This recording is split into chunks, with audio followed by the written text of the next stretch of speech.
Hi everyone, welcome to my channel. আমি দোয়েল। তো আজকে আমি বেগুন, আলু আর মাছের মুড়ো দিয়ে দারুণ একটা রেসিপি নিয়ে চলে এসেছি। তো চলুন আমার কিচেনে রেসিপিটা শুরু করি।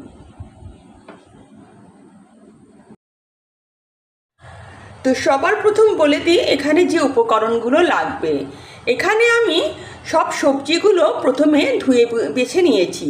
এখানে দুটো মাঝারি সাইজের আমি বেগুন নিয়ে নিয়েছি, একটা মাছের মাথা সেটাকেও খুব ভালো করে ধুয়ে পরিষ্কার করে নিয়েছি, দুটো মিডিয়াম সাইজের আলু, আর নিয়েছি অর্ধেকটা টমেটো, খানিকটা আদা রসুন, আর নিয়েছি কাঁচা লঙ্কা আর দুটো পেঁয়াজ, যেটাকে আমি অর্ধেক করে ভালো করে ধুয়ে নিয়েছি।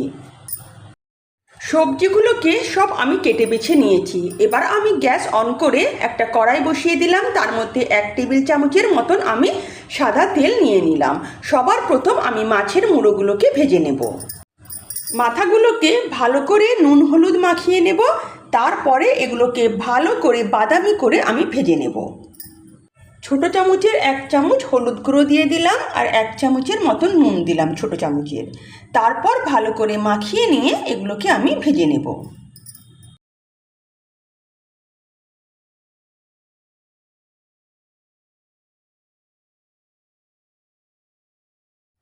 তেল গরম হয়ে গেছে, এবার মাছের মাথাগুলোকে আস্তে আস্তে তেলের মধ্যে ছেড়ে দেব। এবার ভালো করে উল্টে পাল্টে নিয়ে আমি বাদামি করে এগুলোকে ভেজে নেব। এক পিঠটা ভালো করে ভাজা হয়ে গেছে, এবার এগুলোকে উল্টে আমি অপর পিঠটাও ভালো করে ভেজে নেব। মাছের মাথাগুলো যখন দু পিঠই খুব ভালো করে বাদামি করে ভাজা হয়ে যাবে, তখন আমি একটা হাতার সাহায্যে এগুলোকে ভেঙে দেব।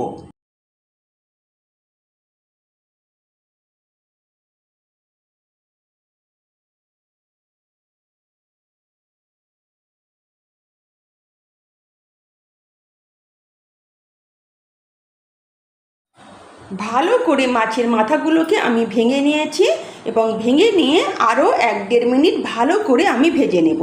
তারপর এগুলো তেল থেকে আমি তুলে নেব।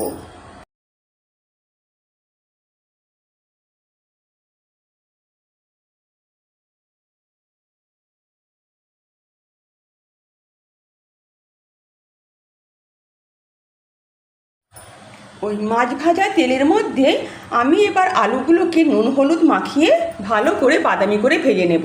এখানে আলুগুলোকে আমি একটু মোটা মোটা আর লম্বা লম্বা করে কেটে নিয়েছি। আলুগুলোকে বাদামি করে ভেজে নিয়েছি, এগুলোকেও আমি তেল থেকে তুলে নেব।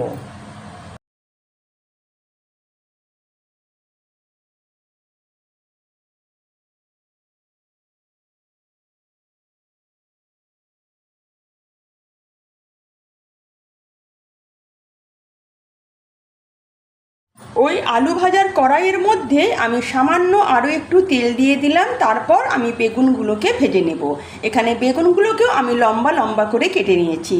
এখানে আমি সামান্য নুন হলুদ দিয়ে দেবো, এবং তারপরে বেগুনগুলোকেও আমি বাদামি করে ভেজে নেব।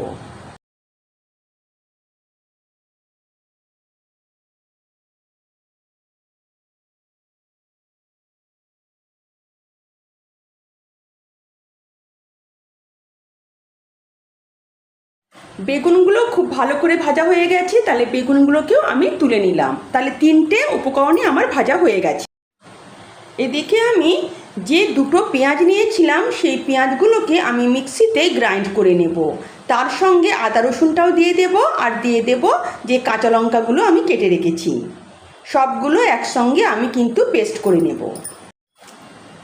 এক টুকরো আদাটাও দিয়ে দিলাম, রসুনগুলোও দিয়ে দেব, আর কাঁচা লঙ্কাটাও দিয়ে দেব।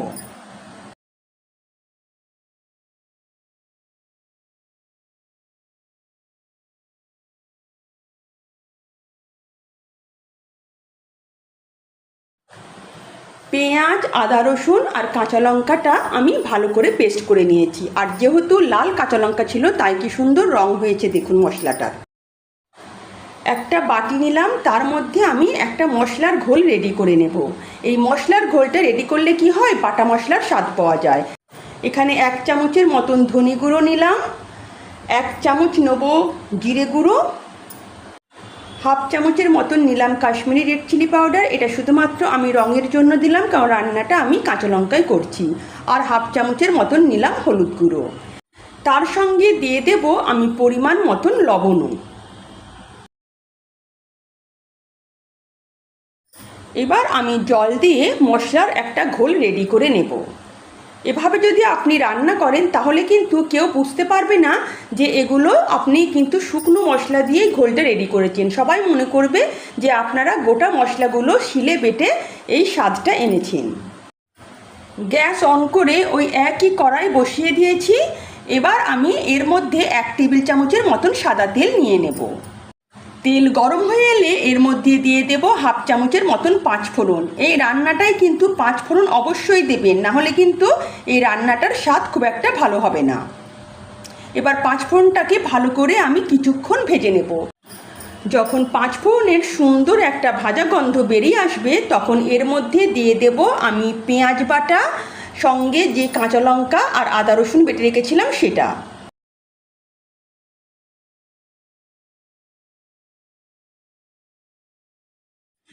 পেঁয়াজের পেস্টটাকে দিয়ে ভালো করে 2-3 মিনিট তেলের মধ্যে নাড়াচাড়া করে নিতে হবে, যাতে এর মধ্যে যে আদা রসুন দিয়েছি তার কাঁচা গন্ধটা চলে যায়।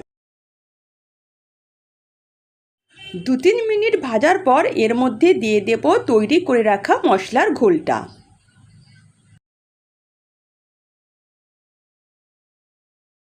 এবার মশলাটাকে ততক্ষণ কষাতে হবে যতক্ষণ না মশলা থেকে তেল আলাদা হয়ে আসে।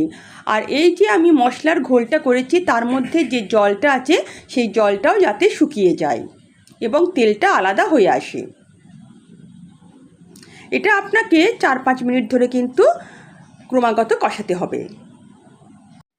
4-5 মিনিট খুব ভালো করে কষিয়ে নিয়েছি। আর দেখুন এখন মশলা থেকে তেল কিন্তু আলাদা হয়ে এসছে। মশলাটা খুবই ভালোভাবে কিন্তু কষানো হয়ে গেছে। এখন এর মধ্যে কেটে রাখা আমি যে অর্ধেক টমেটোটা রেখেছি সেটা দিয়ে দেব এবং টমেটোটাকে আমি বেশ ভালো করে ভেজে নেব যাতে টমেটোটা পুরো গলা গলা হয়ে যায়।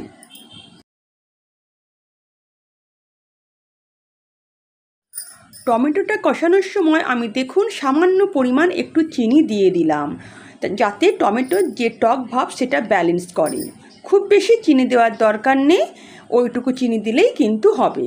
এবার ভালো করে আমি কষিয়ে নিতে থাকবো। টমেটোগুলো মশলার সঙ্গে খুব ভালোভাবে কষানো হয়ে গেছে। এবার আমি ভেজে রাখা আলুগুলো দিয়ে দেব। প্রথমে আমি আলুগুলো দিয়ে 2-3 মিনিট মশলার সঙ্গে খুব ভালো করে কষিয়ে নেব, তারপরে কিন্তু আমি ভাজা বেগুনগুলো দেব। নাহলে প্রথমেই যদি আলুর সঙ্গে আমি বেগুন দিয়ে দিই তাহলে বেগুনগুলো কিন্তু একদমই গলে যাবে। তাই আলুগুলো দিয়ে আমি 2-3 মিনিট ভালো করে মশলার সঙ্গে কষিয়ে নেব। আলুগুলো ভালোভাবে কষানো হয়ে গেছে। এবার আমি ভেজে রাখা বেগুনগুলো দিয়ে দেব। দেখুন বেগুনগুলো কিন্তু খুবই নরম হয়ে গেছে, তাই এগুলো কিন্তু হাতা দিয়ে খুব হালকা হাতে কিন্তু এগুলো কষাতে হবে। আর জাস্ট আমি 30 সেকেন্ডের জন্য বেগুনগুলো এই মশলার মধ্যে কষিয়ে নেব।